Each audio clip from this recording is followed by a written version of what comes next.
Thank you. Like Mr. Barksdale said, thank you to the League of Women Voters for having this tonight and hosting, and thanks for a nice crowd coming out as well. And you really should be proud of yourselves. This is just like Congress. Most of the Republicans ended up on the right side of the aisle, and most of the Democrats on the left. And Mr. Blair, the independent, is sitting in the center, leaning slightly to the right. So it's very good, true to form. So again, I'm Al Knable. I was born and raised in New Albany. My wife Jessica's over here in the corner. We have 4 children, a couple out of the home, a couple still at home, probably having a party as we speak, maybe. I don't know what time we told them we'd be home, but I graduated from New Albany High School, Purdue University, medical school degree at IU, and then I'm a proud veteran of the United States Air Force as well. When I ran in 2015, I promised to work hard. My wife will attest to the fact that I have a lot of 14, 15, 16-hour days between the council job and my 2 other jobs, but I love it. I've got a rule where I try not to take any work into the house. So I've got a bench out by the garage. The neighbors sometimes see me sitting out there, but I'm on my phone doing that. But my home is my sanctuary, so I try to do the work sometimes in the garage in the wintertime. When I ran, I said that I wanted to make New Albany a better place to live. Some of the first actions that I took that I'm really very proud of, I helped to rewrite the litter ordinance, to rewrite the noise ordinance. We also simplified, I think, the rental registry that was going to go into place, one of our first actions on that as well.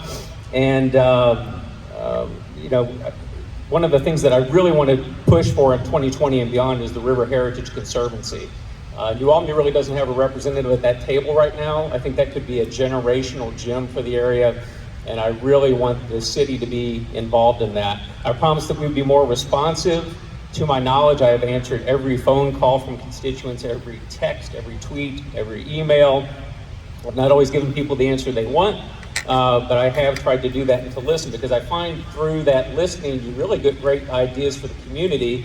And that's happened multiple times with the legislation that we brought up.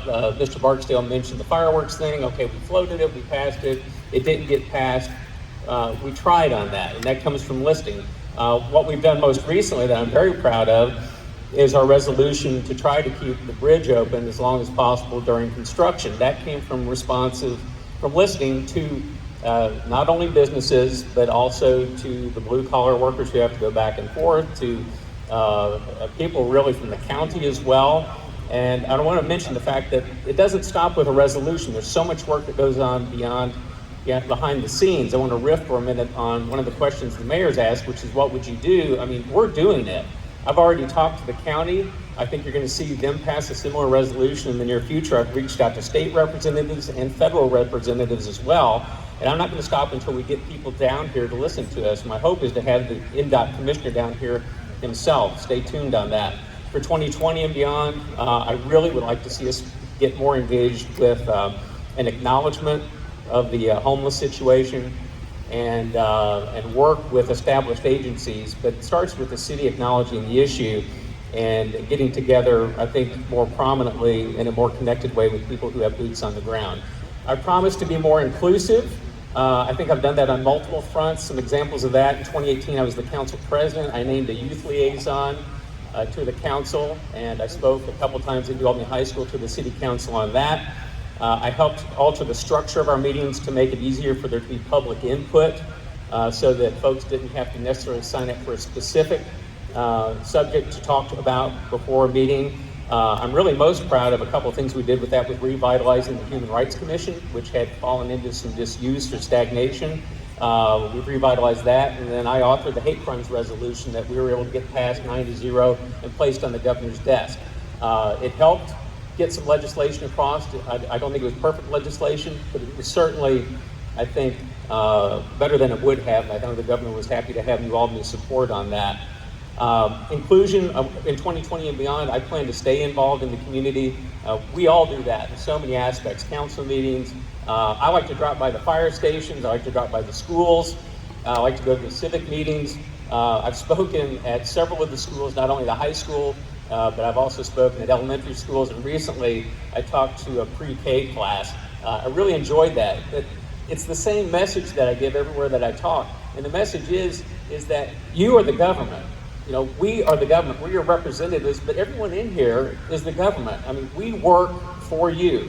And if you don't feel that way, if it doesn't feel like we work for you, when you talk to your councilman or your other elected officials, vote us out and get somebody in that will listen and will talk and will respond to you, because really that's the prerequisite for the job, is we pick up the phone, we listen, and we respond.